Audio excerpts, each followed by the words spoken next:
Hello friend, welcome back to my channel. তো এই যে দেখো, আমি আমার মেয়ের ড্রেস বের করছি, আর তারপরে আমি আমারও ড্রেস বের করে নিচ্ছি, যেটা পরবো সেটা। তো আমি আজকে আমাদের আমার আর আমার মেয়ের একটা বার্থডে বাড়িতে নেমন্তন্ন ছিল, তো সেখানে যাওয়ার জন্য এই ড্রেসগুলো বের করা হচ্ছিল। তো প্রথমে আমি মেয়েকে রেডি করে নিচ্ছি, কারণ মেয়েকে রেডি করাতে বেশ খানিকটা টাইম লাগে। তো এই যে দেখো, মেয়ে তো বলেছিল আমি লেহেঙ্গা পরবো। তো তারপর দেখো, আমি যে ওড়নাটা ওকে দিয়ে দিচ্ছি, ও সেরকম করে নেবে না, ওর পছন্দ মতো নেবে। তো তাই ও বলছে আমি এক সাইড করে নেব। আমি বলছি যে না, এটা এরকম করে নিস না। তো তারপর শুনলো না। তাই দেখে আমি বললাম যে বেশ, আগে সেজে নে, তারপরে এই ওড়নাটা তোকে পিন আপ করে দেব। তো তারপরে তো মেয়ে যে দেখো, প্রথমে ক্রিমটা মেখে নিচ্ছে। আর মেয়ে তো সাজতে ভালোবাসে, কিন্তু সাজগুলো এক ধীর হয়ে বসে সাজে না, কনস্ট্যান্ট কিছু না কিছু করে যায়। বা লিপস্টিক পরাতে গেলে মুখটা কেমন করবে, কাজল পরাতে গেলে ওর কেমন কেমন একটা হয়, সে একটু আলাচালা টাইপের করে।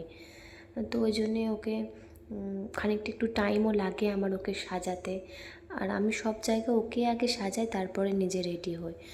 কারণ ও ছোটো, তো আগে থেকে ও না ঠিকঠাক করিয়ে দিলে এটা পরবে সেটা পরবে 10বার খোলাখুলি করে।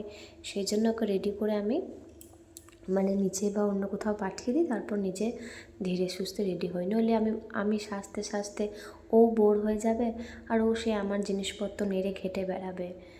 তো এই যে দেখো, আমি তো আমার মেয়ের এক এক করে ওর যে মেকআপগুলো আছে সেগুলো ওকে দিয়ে দিচ্ছি। তো আর আমার মেয়ে দেখছে, এই যে দেখো, একবার এটায় হাত দিচ্ছে, একবার সেটায় হাত দিচ্ছে। আর এগুলোই আমার ঠিক পছন্দ হয় না। সেজন্য আমার এতটা পরিমাণে রাগ হয় যে কিছু বলতেও পারি না। আর এমনিতে মারও খায়, মার না খাওয়া নয়। তো এক স্থির হয়ে বসতে পারে না, বসে না ঠিকঠাকভাবে। আর এটা হাত দেওয়া, ওটা হাত দেওয়া, আবার নিজের পছন্দ মতো আমি এই কালারটা নেব, কি এই জিনিসটা নেব, এইটাই পরবো, যেটা বলবে ওর কথা অনুযায়ী আমাকে সেটাই শুনে চলতে হবে, এইরকম। তো তারপর দেখো, আমি ওকে কাজলটা পরিয়ে নিচ্ছি। আর কাজলটা পরতে এতটা পরিমাণে চোখটা পিটিপিটি করছে, এই যে দেখো। তারপরে আমাকে বলছে দাঁড়াও দাঁড়াও, তারপরে ও আর একটা চোখে পড়বে। আর সমানে চোখটা পিটিপিটি করে দিচ্ছে। আমি বলছি যে ঠিক মতো হচ্ছে না, তুই দাঁড়া একটু, একটু চোখটা খানিকক্ষণ তাকিয়ে থাক, তারপর তোকে আমি পরিয়ে দিচ্ছি। তো শেষে রেগে গিয়ে বললাম বেশ, আর দরকার নেই, ওই যেটা আছে সেটাই থাক। তো তারপরে যে দেখো, বলছে আমাকে একটু হাইলাইটার দিয়ে দাও। তো হাইলাইটারটাও একটু দিয়ে দিলাম। এই যে দেখো, দেখছে যে গালটা চকচক করছে কি করছে না, সেই জন্য একটু দেখে নিল। আর তারপরে মেকআপটা কমপ্লিট হওয়ার পরে আমি ফিক্সারটাও দিয়ে দিলাম। আর ওকে জিজ্ঞাসা করছিলাম যে তুই কি আইলাইনারটা পরবি? ও প্রথমে বললো পরবো, কিন্তু আমি ওর এই চোখে কাজল পরাতে গিয়ে এতটাই হয়ে গেছি, আমি বললাম যে থাক, দরকার নেই, তুই এমনিতে আবার পিটি করবি, তখন আমার কোনো কিছু আর ভালো লাগবে না, তার থেকে দরকার নেই, যেটা আছে সেটাই থাক। তো এই যে দেখো, আমার মেকআপটা করা কমপ্লিট হয়ে গেছে। তারপরে চলে এসেছি চুল বাঁধতে। আর চুল বাঁধতে বাঁধতে ও চুলে হাত দেওয়া যাবে না, কেমন মুখটা করছে দেখে তোমরা বুঝতেই পারছো। আর আমি যে যে জিনিসগুলো বের করবো সেইগুলো জিনিস নিয়ে নাড়া ঘাটা করে যাবে।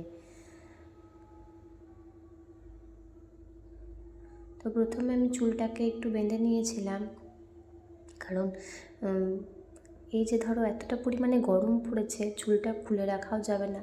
চুলটা খুলে রাখলেও বড্ড মুখে চোখে পড়ে, সেগুলো তো ওর একটু প্রবলেম হয়। সেই জন্য চুলটাকে আমি বেঁধে নিয়েছিলাম। আর এই যে দেখো, আমি বলছি যে আমাকে দে, ও তো কোনো কিছুই শুনবে না। ও সমস্ত জিনিস নিয়ে টানাটানি করছে। আর আমার জানো তো এই ছোটো বাচ্চা মেয়ে হয়ে এরকম যদি পাকনাগুলো করে না, আমার এগুলো একদম পছন্দ হয় না। তো আমি ঠিকঠাকভাবে যেটা ওকে যাবে, যেটা মানাবে ওকে, সেই রকমই আমি ওকে সাজিয়ে দেওয়ার চেষ্টা করছি। আর ওর তো কোনো কিছুতেই মন বসছে না। যে দেখো মুখে আমাকে কত রাগ দেখাচ্ছে, বলছে চুলের এদিকে তুমি ক্লিপ দিলে, এদিকে ক্লিপ দিলে, তাহলে আমি এবারে এই সাইডটাতে কী করবো। আমি তো সেভাবে বললাম বেশ সব ঠিকঠাক আছে, আর তোকে বেশি পাকামো করতে হয় না। তারপরে আমি ওকে লিপস্টিকটা পরিয়ে দিলাম। আর লিপস্টিকটা পরাতে পরাতে মানে মুখটাকে নিয়ে এমন করছে, মানে মুখটাকে একবার হাঁ করে দিচ্ছে, একবার মুখটাকে বেঁকিয়ে দিচ্ছে। আমি বলছি যে একটু চুপচাপ থাক, হাঁ করলে নয় হাঁ কর, মুখটা বন্ধ রাখলে নয় বন্ধ কর। ও তো শুনবেই না, ওর যা কাজ ও তো করেই যাবে। তো লিপস্টিক তো পরা হয়ে গেল, আর সাইডগুলো হয়নি। আর লিপস্টিক পরতে পরতে ওর আবার যেন হাইও উঠে গেছে। তো কালকে ঘুমিয়েও ছিল অনেকক্ষণ, কিন্তু আমি বলছি যে বেশ দেখ তো লিপস্টিক পরতে পরতে হাই উঠে গেছে, আর তোকে পরতে হয় না। বলছে না আমাকে ঠিকঠাকভাবে পরিয়ে দাও। তো আমি এই যে দেখো মেয়েকে পরিয়ে দিয়ে ওর যে ওড়নাটা ছিল সেটাও একটু পিন আপ করে দিলাম। তো তারপরে ওকে আমি সাজিয়ে গুছিয়ে, আমাকে আবার বলছে যে মা আমি যে নূপুরটা পরেছি ওটা আমার দেখাও। তো সেটা তোমাদেরকে দেখিয়ে দিলাম, আর তারপরে ওকে নিচে পাঠিয়ে দিলাম ওর বাবার কাছে, কারণ আমার কাছে থাকলেই তো আবার জ্বলাবে, আর তখন আমার মানে আরও দেরি হবে।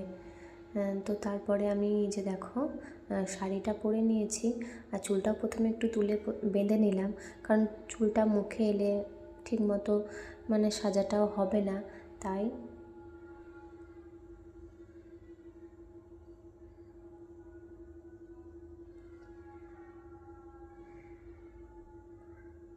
তো এই যে দেখো আমি এক এক করে মানে যেটার পর যেটা ইউজ করে সেটা আমি লাগিয়ে নিচ্ছি। তো মেকআপটা করার পর ভালো করে ব্লেন্ডার দিয়ে সেটাকে ব্লেন্ড করে নিলাম। আর তারপরে এই যে দেখো মানে ওখানে ক্যামেরাটা রাখতে এতটা প্রবলেম হচ্ছিল, মানে একদিকে ক্যামেরা একদিকে আয়না, আমার খুবই প্রবলেম হচ্ছিলো, তাই আমি ক্যামেরাটাকে সাইডে রেখে দিয়ে আমি আয়নার সামনে চলে এলাম, কারণ আয়নার সামনে সাজতে একটু সুবিধাই হবে। তো অনেকটাই ঝটপট মানে সাজার চেষ্টা করছি, কিন্তু কি বলো তো মানে যতই ঝটপট করবো ভাবি ততই আমার দেরি হয়ে যায়। সেই জন্য মানে তোমাদের দাদা ভাই এতটা পরিমাণ রাগ করে, কোথাও যদি মানে 8টার সময় যাওয়ার কথা হয় আমাকে 7টা থেকে বলবে যাও যাও তুমি এবার রেডি হয়ে নাও গা, নইলে তো তোমারই সব থেকে দেরি হবে। তো সেই কথা মতো আমি কাজও করি, কারণ সত্যি কথা বলতে কি দেখো মেয়েকে রেডি করানো, নিজে রেডি হওয়া, তো আমাকে তো দুটোই করতে হয়। আর সে তো নিজে একা রেডি হয়ে চলে যায়, তাকে তো আর মেয়েকে সামলাতে হয় না বা মেয়েকে রেডিও করতে হয় না। তো আমার তো একটু দেরি হবে, কিন্তু সে তো ছেলে, সে তো বুঝবে না। তাই আমি কী আর করবো, সব কিছু করে আমাকে ম্যানেজ করে চলতে হয়। তো এই যে দেখো তোমাদের সাথে বক বক করতে করতে আমার তো সাজ মোটামুটি মানে কমপ্লিটের দিকেই। তো আমি এই যে দেখো লিপস্টিকটা পরে নিচ্ছি।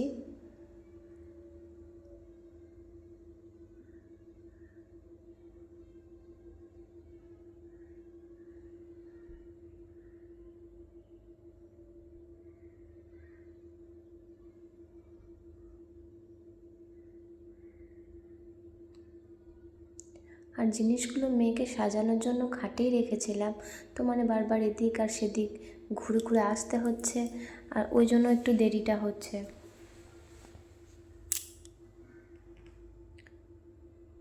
তো তারপর দেখো আমি একটু হাইলাইটারটা নিয়ে নিলাম, কারণ জন্মদিনে যাচ্ছি, একটু তো সেজেগুজে যেতেই হবে।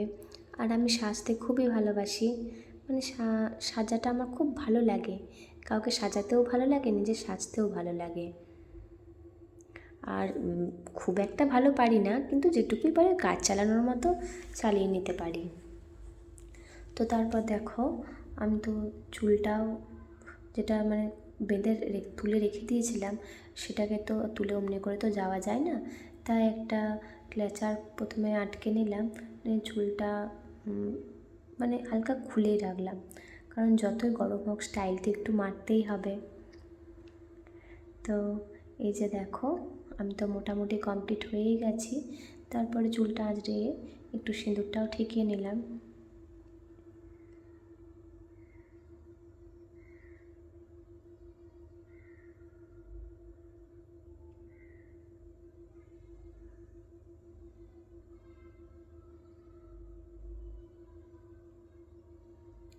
তো এই যে দেখো আমি রেডি হয়ে গেছি। তো এটা হচ্ছে আমার ফাইনাল লুক। তো শাড়িটা পরে আমাকে কেমন লাগছে আর সেজেগুজে কেমন লাগছে সেটা তোমরা অবশ্যই জানিও। তো তারপর চলে এলাম আমাদের যেখানে নেমন্তন্ন ছিল সেখানে। তো মেয়ে তো হাতে গিফটটা নিয়ে যে দেখো ওই ভাইটাকে দিয়ে দিচ্ছে। আর মানে ওই ভাইটার এতটাই আজকে লজ্জা পাচ্ছে, এমনিতেই একটু লজ্জাবতী, তো তাই ও ছবি তুলবে না কারোর সাথে, ওর বাবার কোলে রয়েছে। আর এই যে দেখো এইটা হচ্ছে ওর মা, মানে এটা বৌদি হয়। তো ওই বৌদিরই ছেলের আজকে বার্থডে। তো তারপরে এই যে দেখো মানে আমার সমস্ত এখানে আমার এটা হচ্ছে আমার বন্ধু। তো ওকে যেই বলেছি যে ভিডিও হচ্ছে, ও তো বলছে এই পালা পালা আমাকে তুলিস না। তো তারপরে আমার একটা কাকুর মেয়ে বলছে যে আমাকে দাও, আমি একটু এই গোটা চারিদিকটা তোমাকে ভিডিও করে এনে দিচ্ছি। আমি বললাম যে বেশ যা। তো তখন আমি আর বৌদি এখানে একটু পকোড়া, তারপরে কফি, ফুচকা এইসব স্টলগুলো করেছিল। তো ওগুলোই একটু খাচ্ছিলাম, কারণ বাইরেটাতে তখন একটু ঝিরঝির করে বৃষ্টি শুরু হয়ে গেছে।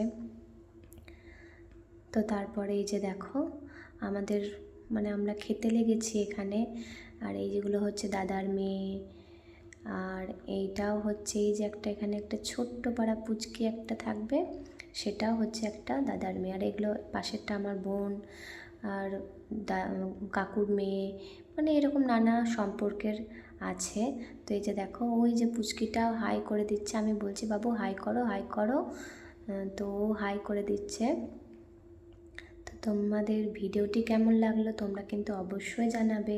আর তারপরে কিছু ফটো আমি তুলেছিলাম, সেগুলো তোমাদের সাথে শেয়ার করলাম। তো ভিডিওটি ভালো লেগে থাকলে অবশ্যই কিন্তু তোমরা লাইক, কমেন্ট, শেয়ার এবং আমার চ্যানেলটা সাবস্ক্রাইব করতে ভুলো না। আর তোমরাও ভালো থেকো, তাহলে আমিও ভালো থাকবো। বাই।